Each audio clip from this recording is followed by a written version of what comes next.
Hello friends, welcome to our YouTube channel Newton Classes Learn in Simple Way by Kapadia sir।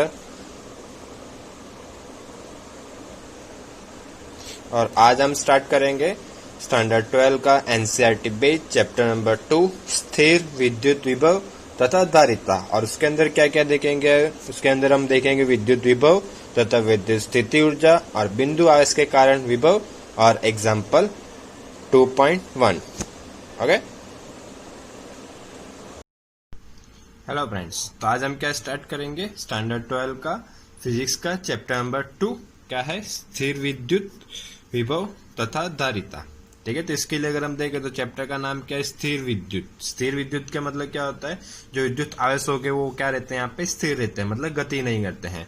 ठीक है, और अपने first chapter में भी यही चीज पढ़ी थी कि हम क्या कर रहे थे, स्थिति के लिए कर रहे थे, विद्युत स्थिति के लिए कर रहे। स्थिति मतलब क्या होता है, क्योंकि एक फिक्स चीज के लिए। अभी तक यहाँ पे क्या कर रहे हैं, हम आवेशों को गति नहीं करवा रहे हैं, आवेश सभी अपनी जगह रहेंगे और विद्युत क्षेत्र उत्पन्न कर रहे हैं, विभव उत्पन्न कर रहे हैं, वो सब चीज हमने देखी। तो फर्स्ट चैप्टर में हमने विद्युत क्षेत्र देखा था, फिर बल लगा रहा था तो विद्युत बल, कूलम्बीय बल, वो सब चीज हमने देखी थी। ठीक है, तो इसके अंदर यहाँ पे क्या आएगा, दो नए वर्ड आएंगे, एक तो होगा विभव तथा धारिता।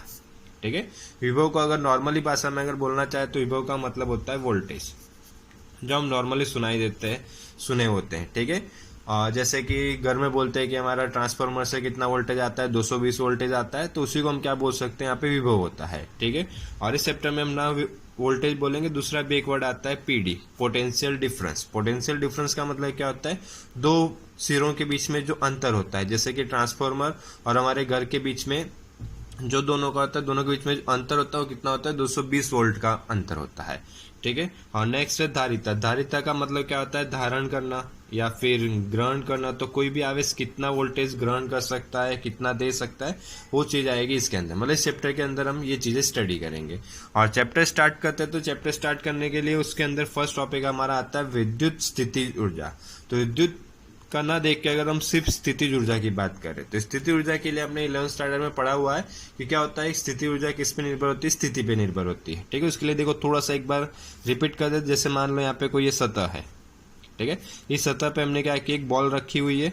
ठीक है, और इस बॉल को हमें क्या करना है, थोड़ी सी ऊंचाई पे लेके जाना है, और ऊंचाई पे लेके जाने के लिए हमें क्या करना पड़ेगा, इसके ऊपर बल लगाना पड़ेगा। और बल लगा के चलो, जैसे मान लेते हैं इसको लेके चले गए हम यहाँ तक। ठीक है, और इसकी ऊंचाई कितनी है, यहाँ से यहाँ तक की इसकी ऊंचाई मान लेते हो h, और बॉल की ये हो गई इनिशियल पोजीशन और ये हो गई हमारी यहाँ पे फाइनल पोजीशन। ठीक है, अंतिम पोजीशन। ठीक है, और इतना करने के लिए इसको हमें क्या करना पड़ा, बल लगाना पड़ा। बल लगाने से इसका क्या हुआ, विस्थापन हुआ, और बल और विस्थापन से हमें क्या मिलता है, कार्य। ठीक है, तो वो भी चीज यहाँ पे लिख देते हैं, क्योंकि बल कार्य के लिए हमारा इक्वेशन क्या आता है, बल गुणे विस्थापन, F इंटू डी। तो यहाँ पे हमने बल भी लगाया और विस्थापन भी हुआ, जिसकी वजह से हमने क्या करना पड़ा, कार्य करना पड़ा। लेकिन ये कार्य हमने किसके ऊपर किया, ये बॉल के ऊपर किया। ठीक है, ये बॉल के ऊपर कार्य किया, तो जो हम कार्य करते हैं वो बॉल के अंदर क्या होता है, उसकी ऊर्जा के रूप में संग्रहित हो जाता है। ठीक है, तो इसी ऊर्जा को हम क्या बोलते हैं, स्थिति ऊर्जा। और ये किसके ऊपर निर्भर होता है, इसकी स्थिति के। मतलब यहाँ तक अगर मान ले कि इसकी महत्तम ऊंचाई है, महत्तम ऊंचाई, तो इसके पास यहाँ पे स्थिति ऊर्जा कैसे होगी, महत्तम होगी। जैसे यहाँ से इसको हम क्या करते हैं, आपस इसी ऊंचाई से छोड़ देते हैं, आपस धीरे धीरे क्या करने लगेगा, नीचे गति करने लगेगा। और जैसे इसकी ऊंचाई क्या होती जाएगी, कम होती जाएगी, और ऊंचाई कम होते होते तो इसकी ऊर्जा भी कम होती है। जब लास्ट में वापस ही अपनी मूल परिस्थिति में आ जाएगा, तो इसकी ऊंचाई क्या हो जाएगी, 0, तो इसकी स्थिति ऊर्जा भी क्या हो जाएगी, 0। ठीक है, तो यहाँ से हमें एक चीज याद रखनी है, जहाँ पे हम क्या कर रहे हैं, जो कार्य कर रहे हैं, यह कार्य हम क्या करते हैं, गुरुत्वाकर्षण की विरुद्ध दिशा में करते हैं। गुरुत्वाकर्षण बल जो लगता है वो नीचे की ओर लगता है, और हम इस बॉल को क्या करते हैं, ऊपर की ओर लेके जाते हैं। तो मतलब गुरुत्वाकर्षण बल की विपरीत दिशा में जो कार्य करते हैं वो इसके अंदर कौन सी ऊर्जा के स्वरूप में संग्रहित होता है, स्थिति ऊर्जा के रूप में। ठीक है, इतनी चीज रहेगी क्लियर। और अब हमें क्या करना है, वैसे ही सेम सी थोड़ा सा बहुत चेंजेस होगा, और हमें किसके लिए करना है, विद्युत स्थिति ऊर्जा के लिए। ठीक है, तो स्थिति ऊर्जा तो वही रहेगी, वहां पे हम क्या कर रहे थे, गुरुत्वाकर्षण के विरुद्ध कर रहे थे, यहाँ पे किसके विरुद्ध करना है, विद्युत के विरुद्ध। इसके लिए इसको हम क्या बोलेंगे, विद्युत स्थिति ऊर्जा। ठीक है, देखो इसको स्टार्ट करते हैं, तो इसको स्टार्ट करने के लिए क्या बोला हुआ है, इसकी परिभाषा है, और परिभाषा से भी याद रखना है। और इसमें क्या बताया हुआ है कि अगर किसी भी आवेश को, जैसे मान लेते हैं यहाँ पे कोई आवेश है कैपिटल Q। ठीक है, किसी भी आवेश को कहां से, अनंत दूरी से, मान लेते हैं कि अभी कहां पे है, अनंत दूरी पे है, और इसको कहां पे लेके आना है, कोई बिंदु है यहाँ पे P, और ये P क्या है, यहाँ पे ऐसे विद्युत क्षेत्र होगा।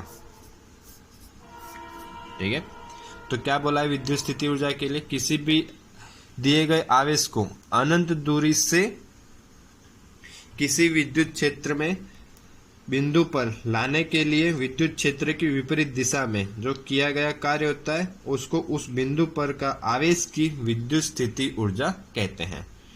ठीक है, एक बार और रिपीट करता हूँ, किसी दिए गए आवेश को अनंत दूरी से विद्युत क्षेत्र में दिए गए बिंदु पर लाने में विद्युत क्षेत्र की विपरीत दिशा में किया गया जो कार्य होता है उस बिंदु पर उस आवेश की विद्युत स्थिति ऊर्जा कहते हैं। ठीक है, और उसको किससे दर्शाएंगे हम, U से। ठीक है, अगर इसका थोड़ा सा डेरिवेशन करना है डेरिवेशन में कर देते हैं। जैसे कार्य के लिए क्या होता है हमारा W इज इक्वल टू क्या हो जाएगा F इंटू डी। ठीक है, और यहाँ पे बल कौन सा लगा रहे हैं हम, विद्युत बल लगाना, विद्युत की विपरीत दिशा में बल लगा रहे हैं। तो इसके लिए बल के लिए हमारे पास दो इक्वेशन था, F इज इक्वल टू एक था हमारा K Q1 Q2 upon R square. ये कब लगता है, दो आवेश होंगे उनके बीच में जो बल लगता है। ठीक है, और दूसरा बल का इक्वेशन क्या होता है, F is equal to QE। ठीक है, मतलब जहाँ पे विद्युत क्षेत्र उपस्थित हो। ठीक है, तो यहाँ पे विद्युत क्षेत्र है तो इसके लिए हम कौन सा उपयोग करेंगे, सेकेंड वाला। तो इसके लिए हमारा इक्वेशन हो जाएगा QE इंटू डी और W की जगह पे क्या लिखेंगे हम, U। तो U is equal to QE into d और E इंटू डी मतलब विद्युत क्षेत्र गुणे दूरी। इसको हम क्या करते हैं, विभव से भी दर्शा सकते हैं। इसके लिए हमारा finally U is equal to सूत्र आएगा Q into v. U is equal to Q into Q मिस क्या हो जाएगा आवेश और V हो जाएगा विभव और U हो जाएगा विद्युत स्थिति ऊर्जा। ठीक है, तो यहाँ पे नेक्स्ट अगर देखें तो क्या है हमारा विभव। ठीक है, तो अब हम नेक्स्ट स्टार्ट करते हैं विभव के लिए। और यहाँ पे अगर नेक्स्ट देखें तो नेक्स्ट टॉपिक हमारा क्या आएगा, विद्युत विभव। ठीक है, और विद्युत विभव के लिए भी देखें तो परिभाषा लगभग सेम जैसी है, ज्यादा अंतर नहीं है। क्या है, एकांक धन आवेश को। ठीक है, ये एक वर्ड याद रखना है, क्या वर्ड याद रखना है, एकांक धन आवेश को, एकांक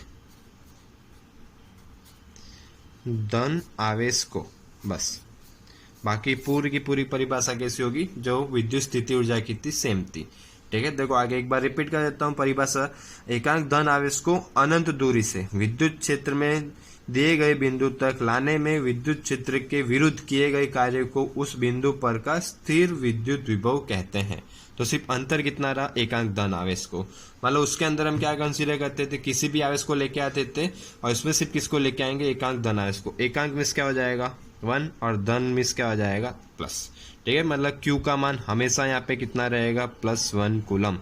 और +1 कूलम को अगर हम अनंत दूरी से किसी दिए गए बिंदु P पर, ठीक है, विद्युत क्षेत्र की विपरीत दिशा में लाने के लिए जो कार्य होगा उस कार्य को हम क्या बोलेंगे यहाँ पे, विद्युत विभव। ठीक है, और विद्युत विभव को हम किससे दर्शाएंगे, V से।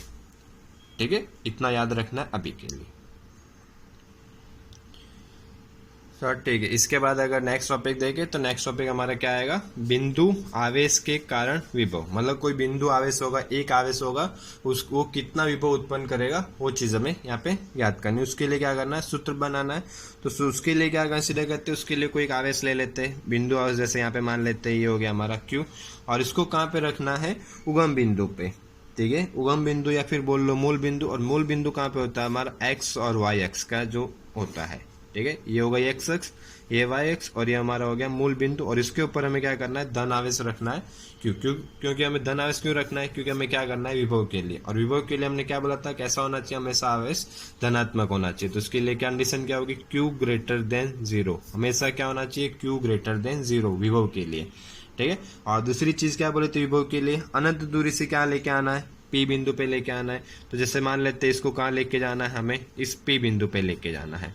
और P बिंदु की यहाँ से दूरी है, या उगम बिंदु के मूल बिंदु के सापेक्ष का स्थान सदिश है R। ठीक है, इसको यहाँ से यहाँ तक ले जाने के लिए डायरेक्टली ना लेके जाके छोटे छोटे भागों में हम क्या कर सकते हैं, लेके जा सकते हैं। जैसे यहाँ से हम अगर इसको यहाँ तक लेके गए, इसको बोल देते हैं P डैश, और यहाँ से इसकी दूरी को हम क्या बोल देते हैं, dr। ठीक है, और इसके लिए अगर हम देखें तो इसके लिए क्या करना है, सूत्र निकालना है। सूत्र के लिए क्या बोला था, कार्य होता है। तो कार्य पहले निकाल लेते हैं। तो कार्य W इज इक्वल टू क्या होगा, F इंटू डी आर। सूक्ष्म कार्य कर रहे हैं तो क्या हो जाएगा, DW is equal to F into d r. ठीक है, और अभी जैसे मैंने बताया था क्या होगा, F की जगह पे सूत्र क्या लिखेंगे, बल का क्या था, QE। ठीक है, और कौन सी दिशा में करते हैं, विपरीत दिशा में। इसके लिए क्या आ जाएगा, minus q e into d r, d डब्ल्यू इज इक्वल टू, ठीक है। और Q का मान कितना बताया था विभव के लिए, Q का मान हमेशा हम कितना लेते हैं, Q is equal to +1 coulomb, ठीक है। तो यहाँ पे 1 कूलम रखेंगे तो फाइनली हमारा फॉर्मूला क्या हो जाएगा, डी डब्ल्यू इज इक्वल टू -1, यहाँ पे 1 पुट करोगे तो हो जाएगा minus e into d r. अब हमें जैसे मान लो मूल बिंदु से P बिंदु के लिए कुल कार्य ज्ञात करना हो, ठीक है। तो कुल कार्य के लिए हम क्या करते हैं, इंटीग्रेशन करेंगे और इंटीग्रेशन कर देते हैं दोनों साइड, तो डी डब्ल्यू का इंटीग्रेशन हो जाएगा और इधर करें तो minus e into d are का हो जाएगा। और कुल कार्य के लिए क्या लिख देते हैं, कैपिटल डब्ल्यू, और इसमें से अगर देखें तो ये माइनस आ जाएगा बार। और ई के लिए हमारा सूत्र क्या होता है, जैसे फर्स्ट चैप्टर में पढ़ाता है, क्या होता है, k q upon r square into क्या हो गया, डी आर।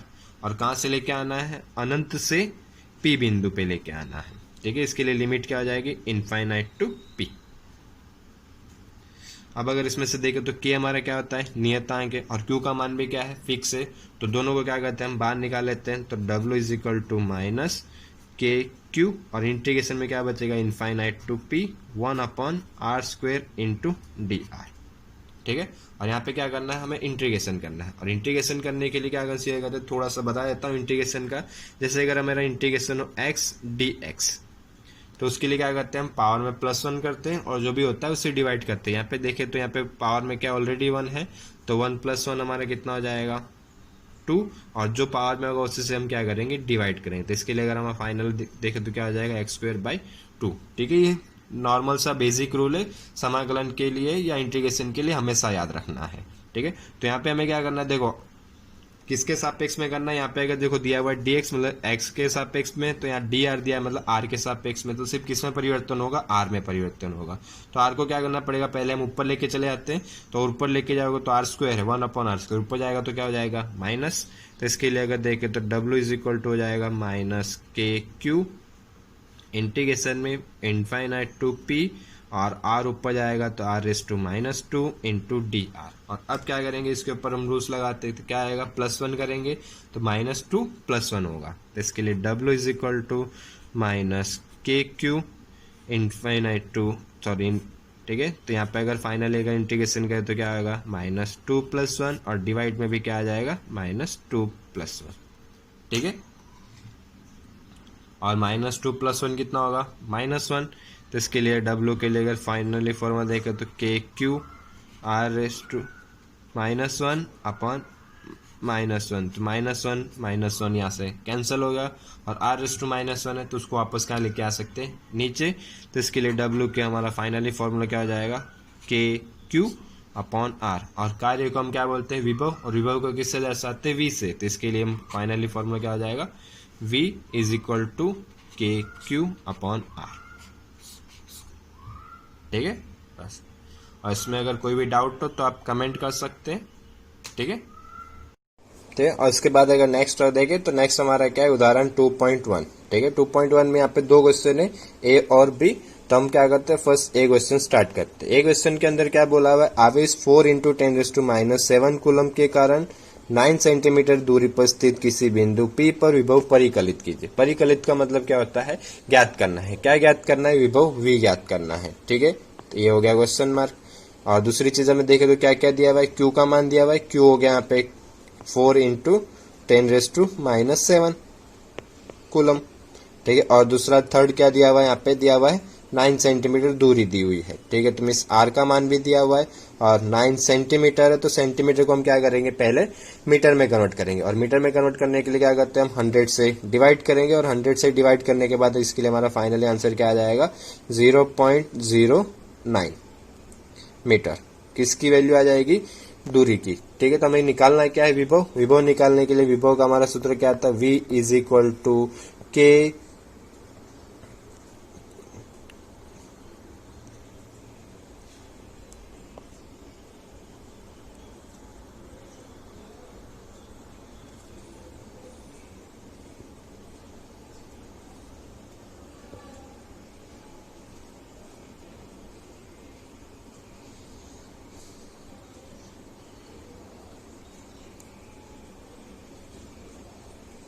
ठीक है।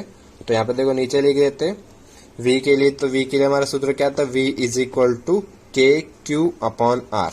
ठीक है, तो हमें यहाँ पे देखो तो k का मान हमें पता है, k का मान कितना होता है 9 इंटू 10⁻⁹। ठीक है, q दिया हुआ है कितना था 4 इंटू 10⁻⁻⁷। ठीक है, हो गया। और डिवाइड में कितना आएगा 0.09। और इनको सबको अगर सॉल्व करोगे तो सॉल्व करेंगे तो हमारा आंसर आएगा 4 इंटू 10⁻⁴। क्या आएगा 4 इंटू 10⁻⁴ वोल्ट। ठीक है, अब 2 वोल्ट्स के बाद अगर नेक्स्ट क्वेश्चन देखें तो नेक्स्ट हमारा बी वाला क्वेश्चन। तो बी वाले क्वेश्चन के अंदर क्या बोला है, अब आवेश 4 इंटू 10⁻⁹ कूलम को अनंत दूरी से पी बिंदु तक लाने में किया गया कार्य ज्ञात कीजिए। मतलब क्या ज्ञात करना है, कार्य ज्ञात करना है। और कार्य का मतलब क्या बताया था वहां पे, स्थिति ऊर्जा। और स्थिति ऊर्जा के लिए हमारा सूत्र क्या होता है, U is equal to q into v. ठीक है, तो v तो हमने अभी यहाँ पे ज्ञात किया 4 इंटू 10⁻⁴ और q का यहाँ पे मान दिया हुआ है। तो क्या हो जाएगा, u के लिए हम अगर सॉल्व करें तो क्या हो जाएगा 2 इंटू 10⁻⁻�9 जो दूसरे वाले b वाले क्वेश्चन में दिया हुआ है। ठीक है, देखो यहाँ पे अलग से आवेश दिया हुआ है वापस। ठीक है, ये वाले की बात कर रहा हूँ। ठीक है, तो यहाँ पे q हो गया और v का मान कितना है 4 इंटू 10⁻⁴। ठीक है, और इन दोनों को सॉल्व करेंगे तो यहाँ पे हमारा कितना आंसर आएगा। ठीक है, 1 मिनट।